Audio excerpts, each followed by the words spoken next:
Welcome back, guys, to yet another interview. Today I'm here with one of the best writers on LittleBigPlanet, Dean Wilkinson. I just gotta say, I really got into LittleBigPlanet during LittleBigPlanet 2, and many people in the LittleBigPlanet community know you from your work on the franchise. But yeah, go ahead and tell us a bit about yourself. Hello, I'm Dean Wilkinson. I'm an English writer in the northeast of England. I've been writing for about 35 years. I write for TV, film, books. Just done a film for Chevy Chase and Dan Aykroyd called Goosebumps Zombie Town. But one of the best things I've ever done is work on a game called LittleBigPlanet, which was just a make and do game when Mark from Media Molecule came to me and said, look, we've got this game, we don't know what the story is, we don't know what the background is, can you create something? And I said, yeah, of course I can have a look at that. So I came up with the Imagosphere, the Cerebrum Umbilical Cord, the Orb of Dreamers, and I wrote Stephen Fry's scripts to introduce it all. And the ethos is that it's a friendly place where all positive and worthy ideas from Earth, from every human being who's worth their salt, and it's nice. All their ideas go up this cerebral umbilical cord and form this world, which is called LittleBigPlanet. And you can go there now. You can be an avatar who's a little sack person, because that's all it was at when it first came to me. It was just a little sack man running around making things. So and I said, we need a voice, because I know you need somebody to do the tutorials. And they said, we've got Stephen Fry. And I said, well, Stephen Fry's my hero, and I'd like to write it as Stephen Fry, say, for example, the voice of the book in Hitchhiker's Guide to the Galaxy. So that's where his sort of tone came from. But I wrote it up. Stephen actually went on to be the voice of the book in the film version, coincidentally. But he was meant to be a very friendly, cool teacher-type character who just encourages you, constantly makes silly jokes, and just has an overall feeling of happiness and creativity and sharing, which is what LittleBigPlanet is all about. So that's where it all came from. How is writing for games different from other forms of media? Like, what did you have to change about your style to approach writing, the story mode, the tutorials, and maybe even some of the DLC from structural and creative standpoints? I think that although it's LittleBigPlanet, one thing we always wanted to do was just from day one that it's a friendly place and you are welcome. As though we weren't just talking to a mass audience, we were talking to you, saying you are creative. That's why you've picked this game. That's why you want to go to LittleBigPlanet. And we understand that you might have been shy before, but come on, welcome, come on in. This is your home. And it was just a feeling of warm, fluffy loveliness that Stephen's voice captured so well. So it was to keep that a constant, the ethos throughout the game. And even when we had adventures, we were all together fighting against it. So it was just keeping that going. Because it's a game and you've got to keep that there. But say, for example, if I was writing a film like I've done with Zombie Town, you're up and down with it. You're all over the shop because you've got to have successes in the story and losses and people want to do things, but yeah, so you're all over with a story. You've got to really gauge it well. But with a game, especially LittleBigPlanet, you've got to just keep it constant. And because it's if people start seeing, oh, this isn't as friendly as it was before, they're just going to switch it off. So it was important to keep that going. Right. And of course, going on that track, right? LittleBigPlanet 1 is what, started the spark for the idea of the Imagosphere, the cerebral umbilical cord, all of those ideas. And of course, that translated into LittleBigPlanet 2 and 3. And when you were writing the characters and giving them their, personalities within the games, there's one character in particular that I'm sure a lot of people have wondered about, because he is sort of missing from LittleBigPlanet 2 and 3. He was in 1, and he's the collector. And so I think a good question to ask, and you may not know the answer to this, but maybe you do, why don't we see the collector after LittleBigPlanet 1? Why don't we see him in the second game or the third game?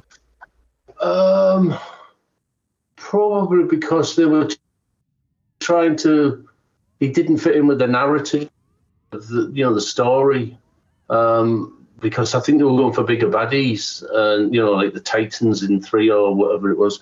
I don't know, that wasn't a decision I was involved in. I would have thought it was because it didn't fit in with the story, or it could have been a side puzzle or something, but maybe they just thought, we've done that, let's leave it. That's the best answer I can give you, I'm afraid. Right. And of course, you mentioned the Titans, right? And maybe this question is a little bit subjective, because it might be a little bit hazy in the lore of the game, but do you know if the Negativitron is sort of an evolution of the Titans from LittleBigPlanet 3 in a sense, since the Titans canonically came before the Negativitron, or are they completely separate entities that just so happen to want to consume creativity?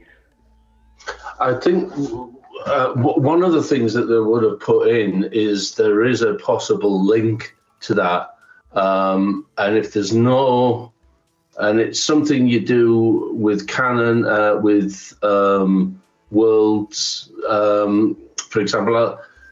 It's up to you to fill in the blanks. It's to get you thinking about the game. And for example, there's a thing that fans of Sherlock Holmes do, and it's called The Great Game of Sherlock Holmes. And it's in Sherlock Holmes by Sir Arthur Conan Doyle, written 150 years ago. There are 60 stories, 4 novels, and 56 short stories.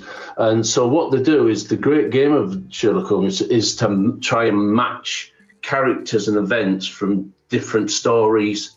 And it was, maybe that's why it did. And it's just to create an air of conjecture to get you talking.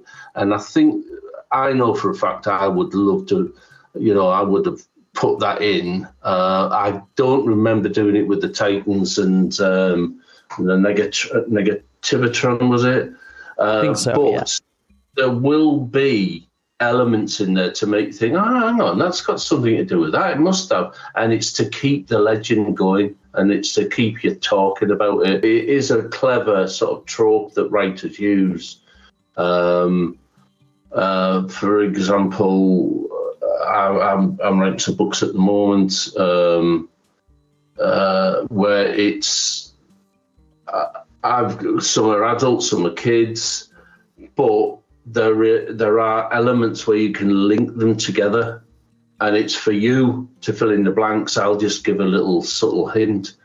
Going back to Sherlock Holmes, that's the most successful one. There is a sort of top trumps card game called The Great Game of Sherlock Holmes,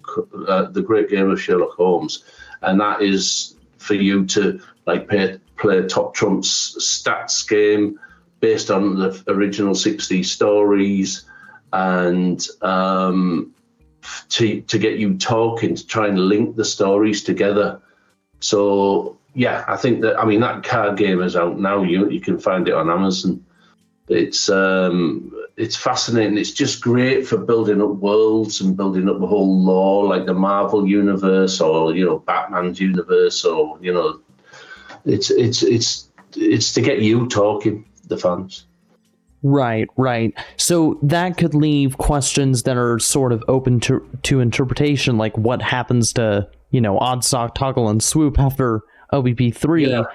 Like that allows the players to fill in that information for themselves. Because I'm sure when you were doing the writing for LBP3, the studio, Suma Digital probably, didn't foresee, where would those characters that Sackboy allied with be after this game, because they had probably planned on just keeping Sackboy and not really anything else. And on the topic of, the fact that you've done, this wonderful writing work for all of the Little Big Planet games, there's one Little Big Planet game in particular that kind of ended up getting scrapped, and you may know about it. It's called Little Big Planet Hub.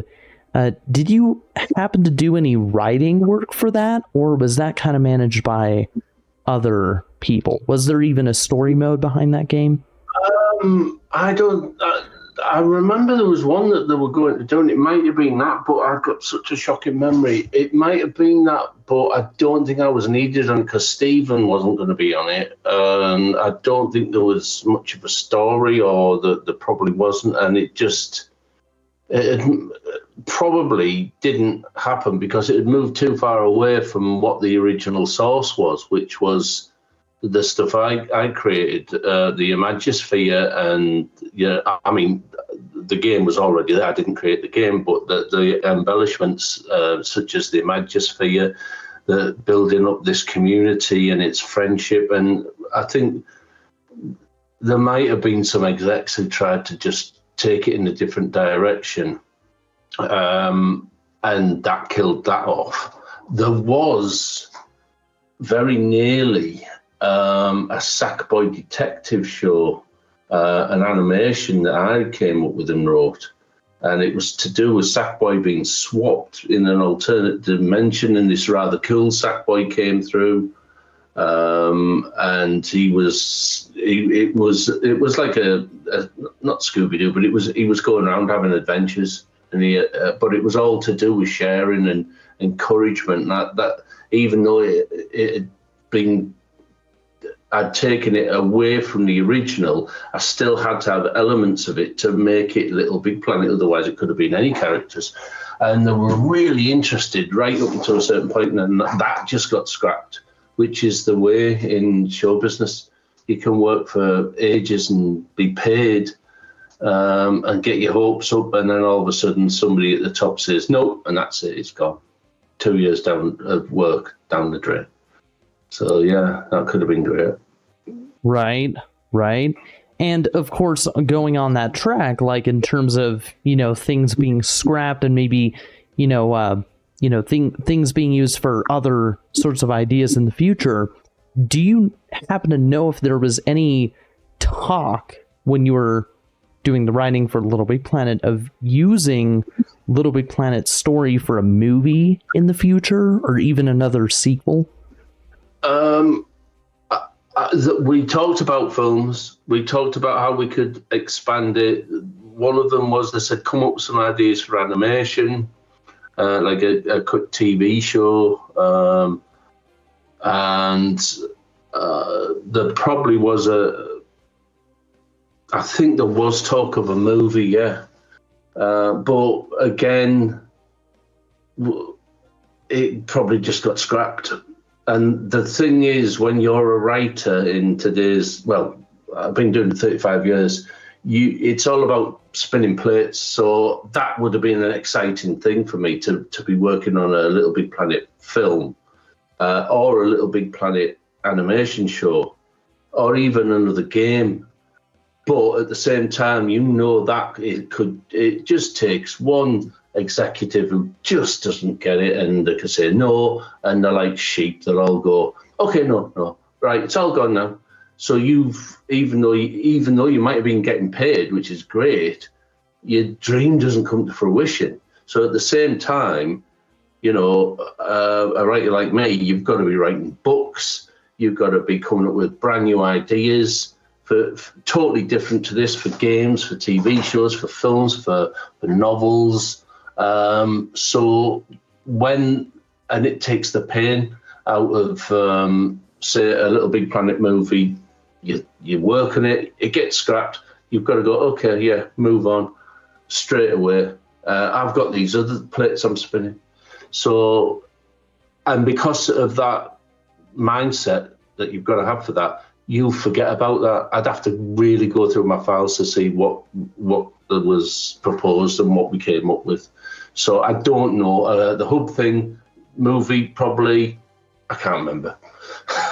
Right. And that's completely okay, and that's fair. Do you happen to remember if there was, during Little Big Planet 1's development, if there was work on a sequel being considered? And if so, what was the consensus back then about it? A sequel? Well, I know that Little Big Planet 2 came out fairly soon after the success of 1. And they were moving into storylines then. Again, it's one of those things where I'll have been paid to work on it. Sony are very generous with the payments. So you'll get money and you could be just sat there scribbling, and then they'll turn around and say, no, we're going in a totally different direction. Scrap everything you spent the last few weeks writing. We're starting again. And you think, okay, well, you got to pay me again, and they've got that much money. So yeah, whatever. But it's great. Right. That's the upside of writing. When it's your own ideas and you've got no money coming in, and you're just thinking, oh, what's the point? But you've got to keep going, because what else are you going to do?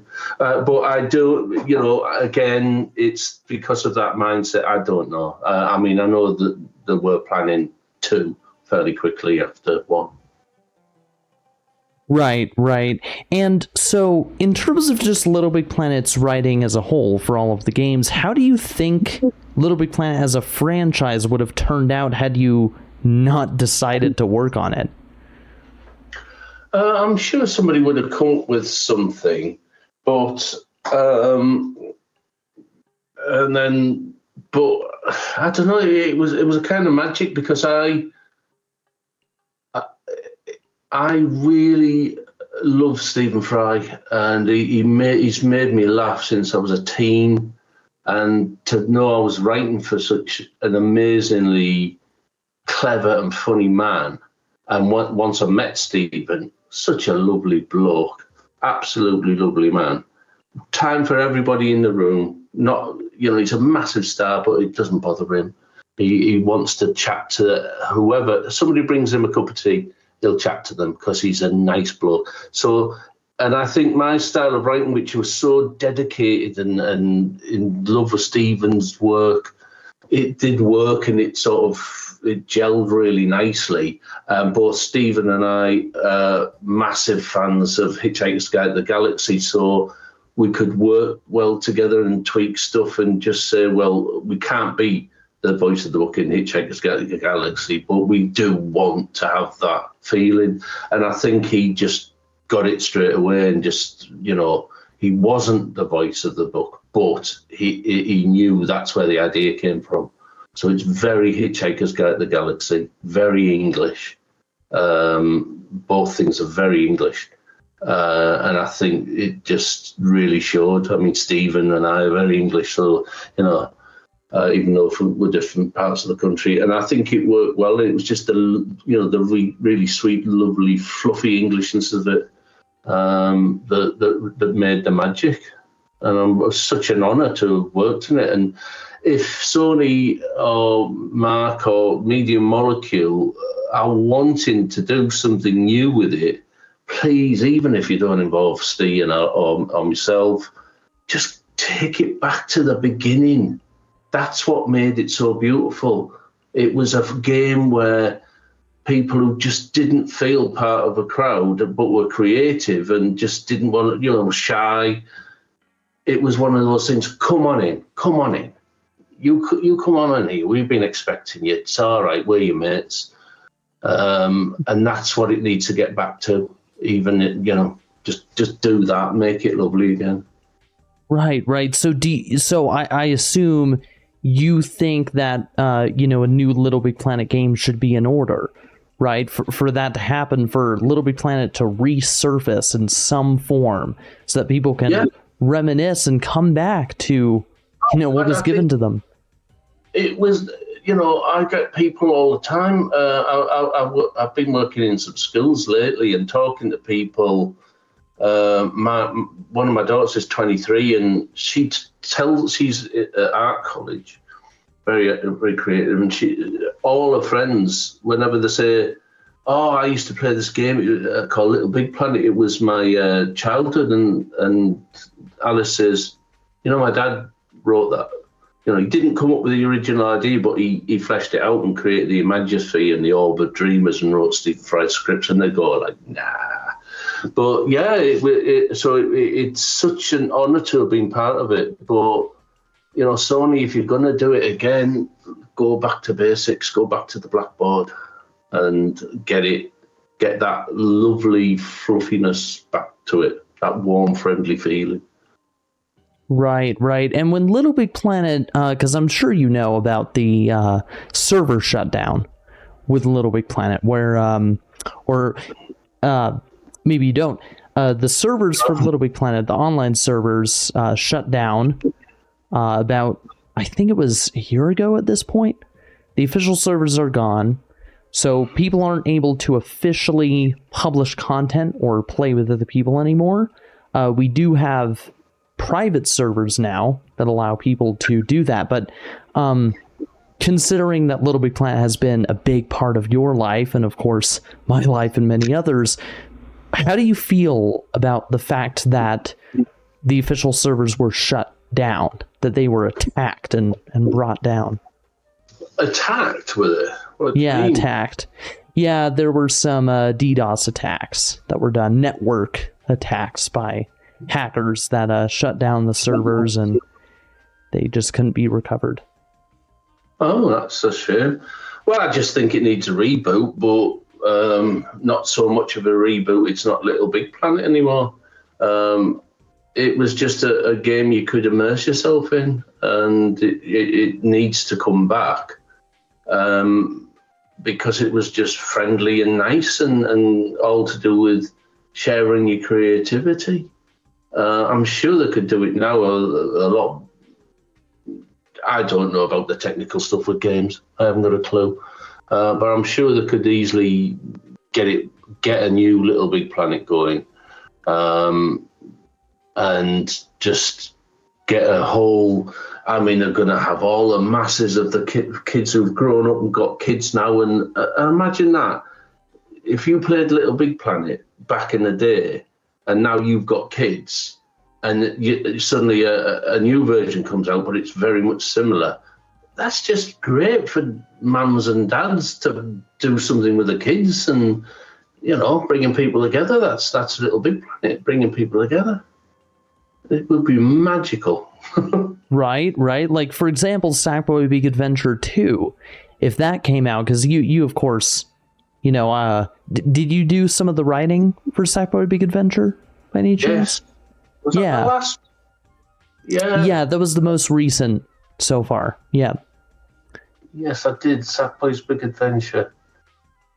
I think that's where the idea for the detective thing came from as well. Oh, really? Sorry, I'm sure it was something to do with that. Yeah, I wrote on that, but I don't think we had Stephen on it, did we? Don't think so. I don't think there were tutorials. And I remember a lot of people were saying, "Where's Stephen? Where's the tutorials? It's not the same." Yes, branch off into other directions, but bring us another Little Big Planet with making do stuff on, and Stephen talking to us. But yeah, you can have offshoots and go in different directions, but we want Little Big Planet back. Again, I can't remember. I can't even remember what it looks like. But yeah, there should be more. Right.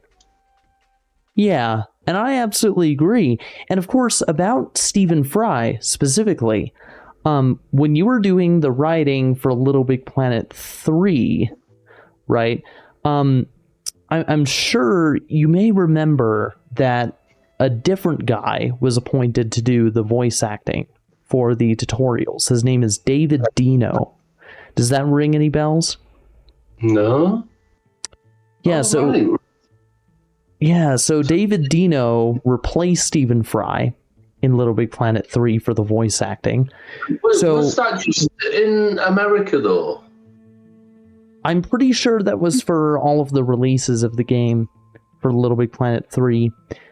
They had David voice the tutorials because it would have been too expensive to get, Stephen Fry to voice them. So they had David voice them. So what do you think about having a different voice actor instead of Stephen? Do you think it still retains the same charm, the same, warm feeling, hominess? It'd have to be a different character. And you can still come up with lots of nice characters, but I think Stephen was Stephen, and for Sony not to be able to afford Stephen Fry, I mean, come on. But Stephen must have, if he didn't do it, he must have been massively busy. But it would have required, a tweak on the character, some new traits to the character. Maybe he could have been the nephew of him, the magician's nephew, like a C.S. Lewis book feel. The Lion, the Witch, and the Wardrobe. There's something that would have been needed, and if I wasn't asked to put that kind of effort into a character. If they just got in to read Stephen Fry's scripts, I imagine that was shite. You've got to have a new character. You've got to put the effort in. Give 101%. Don't just toss off the scripts to some other actor who isn't going to do the justice that Stephen can. I don't know. If they get me back on board with a new one, I'll ask them. Yeah, of course, that's fair. And of course, in terms of getting back on board and continuing, your writing career, I want to touch on that a bit. What has it been like writing for decades? Like, how did you get into being a writer, especially for the Little Big Planet games specifically? What made you decide to become a writer all those years ago? I wanted to be a singer-songwriter, but I wasn't good enough. And all my songs were a bit silly. I'm quite good at art. I wanted to be a cartoonist, but I haven't got the patience, so I just thought I'm going to write the scripts. I'd like to write scripts for television, so the book I got to set out a script was, I think it was The Meaning of Life, or The Life of Brian by Monty Python. And Monty Python was such a massive influence on me. And I actually got to write for John Cleese for another Sony game called Smart As, which was a brain training game. So that was lovely. But no, I just wanted to sort of write stuff that had such a lasting effect, like Monty Python did on me, or the young ones with Rick Mail. Or we had an English show called The Goodies, which was at the 70s and 80s, and that just was mad. And so I wanted to write that, but I needed to sort of hone my craft and get my own voice. But luckily, I got with these characters called Ant and Dec, who were massive in England, in Britain. And they're still going. They've been going about 30-odd years, but I was with them right from the very beginning. We did a Saturday morning show called SMTV Live and Chums, and I wrote that for them. And that just blew all records away. So I've had some lucky breaks, but it's great because I just say, they say, how do you come up with it all? And I've got a head full of crap, so I sell it. I honestly can't sleep at night because of stupid things and thoughts and ideas. So it's great when I can focus it and flog it. Last few years working on graphic novels during the pandemic when nothing was happening, graphic novels, and now because I've had so much time to put into it, they're coming to fruition. Now I'm getting contracts and deals for the graphic novels, for the book. They're talking about TV versions of it, animation. So, I'm polishing all that stuff that I've been working on for a couple of years now, since the pandemic. Wow. So yeah, it's great. I'm getting a bit old, so I mean, I've still got the enthusiasm. I think my body's just slowing down a little bit. But I've still got the hair. I love the hair, honestly. Really do. It's a nice style. Really is. Yeah, so I mean, in terms of being a writer, for such a long time, I'd imagine, any writer, young or old, doesn't matter, anywhere in between. I'm sure when you were doing writing for the Little Big Planet games, there were challenges that might have come up with the plot.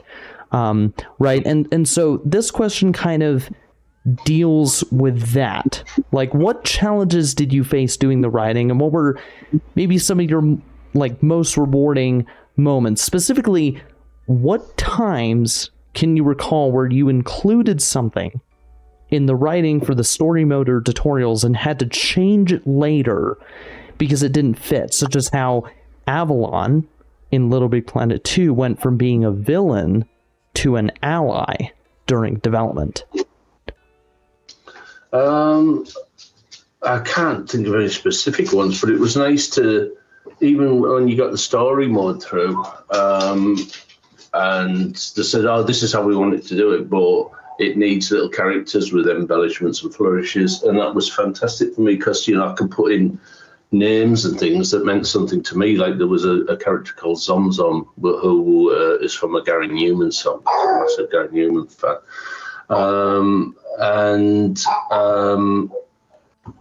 It was just important to get the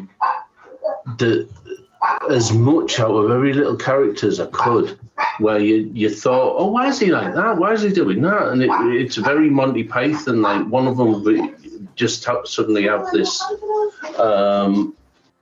this thing that he does, and we don't explain why, and it just makes the viewer think, oh, why is he like that? And well, it's Little Big Planet, and one day you might find out. yeah, of course. And I mean, I'll have to go soon because we're getting a house full, so we won't be able to. Oh, really? Well, I have a few last questions for you. If we can get through some of these quickly, you can make your responses shorter, but they are still important questions, I think. So in being a writer for Little Big Planet, I kind of want to ask you about maybe about playing Little Big Planet. Did you ever actually play Little Big Planet personally, not just doing the writing for it? I played it, and I was often down there to in London to begin with, but when Media Molecule sold it to Sony, I used to go to Sheffield quite a lot because that's where Sumo Digital was, and I'd spend ages there playing the game just to get a feel of it. But I'm not a massive game player. I'd study them, and I think that's maybe why I'm quite good at it, because not being a game player, I don't want the same things as people who actually build these games want, because I often think they've seen something in another game and think, oh, I want to do that, but better. And really, you're just doing the same thing, mate. I think what I can bring to it is I'm not a massive game player. I don't want to copy any other game. I just want to do something different with every character and every level, especially on Little Big Planet. So it was just putting something original in. I think that might answer your question. Hopefully it does. Yeah. And did you ever have, when you were playing the game personally, did you ever have, any, a favorite level or a favorite DLC that you really enjoyed? Did you ever play the community? No, I didn't. I knew the community was there. My daughters did. Alice, she's 23 now. She's an art student. And she said how much it influenced her and made her think about things, which is nice. But no, I never. As far as I was concerned, my work was done. And it was nice to see it, but I haven't got time to play it because I'm looking for the next job. And that's a lot of a writer, I'm afraid. Yeah, that's fair. And did you ever see any Little Big Planet content just randomly crop up on YouTube? If you've, ever scrolled on YouTube just looking for videos, did you ever see Little Big Planet content where it was like, oh, I, worked on that? That's cool. Oh, yeah. I'm very happy with the Orb of Dreamers speech, where there's some nice music playing. I think it's from Game 1. And there's people like asleep on the bus, and Stephen Fry's lovely voice saying, Earth, the Orb of Dreamers, and all your ideas go up the cerebrum umbilical cord. I mean, I could watch it over and over, even though I wrote it. But to hear your hero say your words, and I'll tell you one thing I'll say to budding writers who might not have the confidence is that 35 years ago, nearly 40 years ago, I was living at home with family, and I was writing down ideas for books and ideas, and a member of my family came in and scoffed at me and said, "What are you doing trying to be a writer?" And I went, "Well, I'll have a go." And they said, "You'll never be a writer because you're not as clever as Stephen Fry." And I thought, well, I'll make myself clever to be better. And 15 years later, I was writing Stephen Fry's scripts, and Stephen Fry was saying, "You're a fantastic writer, thank you." Because I was just brought up in what we call a council house in England, from a poor family. But it just goes to show that just keep doing it, keep having a go. I did. I didn't sell everything. I sold the first thing I wrote, but the more you do something, whether it's writing, playing the drums, fixing a car, the more you do it, you can't help but get better. So if anybody out there is thinking, I want to have a go at being a writer, but I daren't, well, you're an idiot. Have a go, because it's not hard. It's not difficult. Words are there to play with, and just keep doing it and doing it and doing it, and you'll get better. And you'll find your voice, you'll find your niche, you'll find what you want to do, whether it's games, TV, stage. You might want to do drama, you might want to do comedy, you might want to do romantic stuff, but you will find what you want to do. But if it's writing, just keep writing and just have fun. Just keep doing it. Yeah, that's a great message. That's a fantastic message. And I have a couple last questions here. These are very simple ones. They're favorites. They deal with favorites. And so these will be a bit subjective. But what would you say is your favorite Little Big Planet game out of the franchise? And who is your favorite character out of all the games? Oddsock, Toggle, Swoop, or Sackboy? Twofold question. Sackboy always, because I always thought there's so much more that you can do with him, but keeping the same. And I always was coming up with ideas. But the favorite, I just think the first Little Big Planet game, encompassed everything that they wanted, and I got it right with the Imagosphere. Mark was over the moon, Media Molecule were, and we all got on the same page, and it was just magical to get together, and to make Stephen Fry happy and want to read my words was amazing. And it just felt so nice. But all the others were great as well. That the music, there's lots of great music on it. The Go Crew or something, there was a piece of music that I just love. It really inspires me each time. But Sackboy he's an unsung hero, I think. I think he needs to come back, and we need to find a way of making him a sort of classic Doctor Who character, where we can change him, but then you can go back to enjoying the original. When Doctor Who was good. I don't know whether you're a Doctor Who fan, but it's a load of crap now. Right. Back to the 70s, the 60s and 70s of Doctor Who, and I just always thought that Sackboy is like a Time Lord, and explore more of why he was up there in the Imagosphere. Is he a spirit? Is he the spirit of the world? And play with that. But why is he why is he always a sack boy, and why is he always the same avatar for every being on the planet? And is he just like, as the spirit of nature of the Imagosphere, like some old belief? Just, we could have done all sorts with that. Still could. Right. Yeah, and let's see. This is more of a personal question from A. It doesn't really relate to Little Big Planet. The question after this also doesn't. But what is your favorite European football team, or your favorite football team in Europe? And when I say football, I mean the UK football. It's embarrassing. I don't like football. Never liked football. I suppose because I don't know. I don't even know how to play football. I played it in the 70s. I got quite good, but it was cricket with me.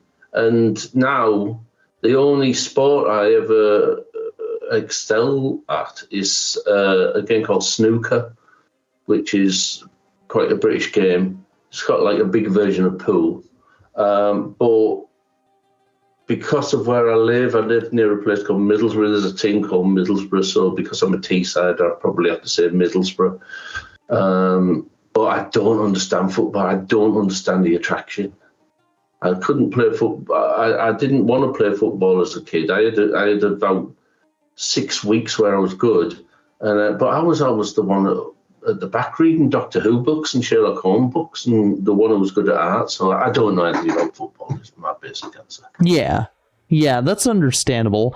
And let's see, what are your plans for the future going forward as a writer? You've worked on all the Little Big Planet games and all these, not only the Little Big Planet games, just a bunch of great TV shows and movies that I've probably seen myself. So what do you think your future is looking like? Where do you go from here? It's the last couple. I'm working with a company called Silverglint, and we've got one book out that I've written. It's called The Leprechaun Legacy, and it's a sort of updated version of Irish mythology. I'm not Irish in the slightest, but I've done quite a lot of English stuff with my Arthur King books, which is an update on the Arthur King legend, King Arthur legend. But it's just, a lot of Irish people have seen it and said, "Oh yeah, you've sort of given a Tolkien feel to leprechauns and things like that." So it's but it's got a lot of comedy in. So one book's out now called The Last Gatekeeper.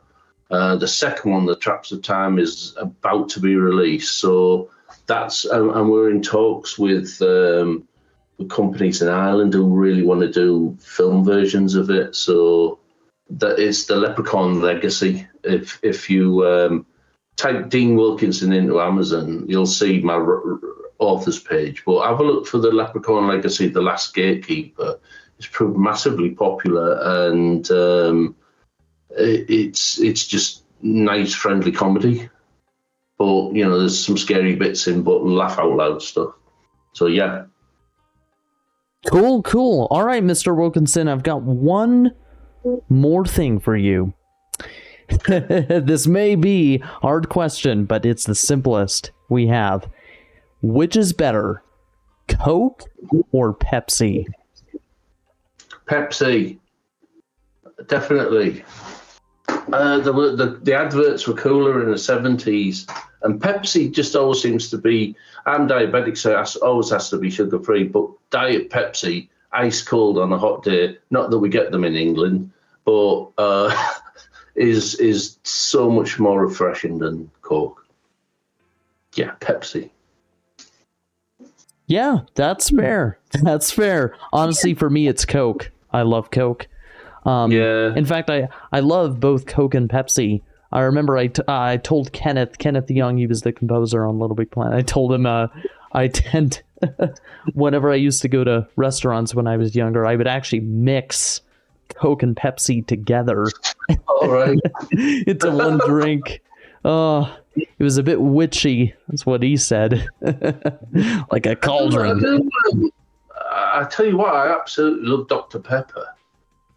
I could drink quite a lot of that because I don't have a sweet tooth, but it has to be sort of sugar free. But it's still quite sweet. But Pepsi and things, I'll get sick of quite. You know, I wouldn't drink a full bottle of it. But Dr Pepper, yeah, I love Dr Pepper. Same here. I mean, it's hard to choose, right? There are a lot of options. All right. Well, that was Dean. That was Dean Wilkinson, ladies and gentlemen.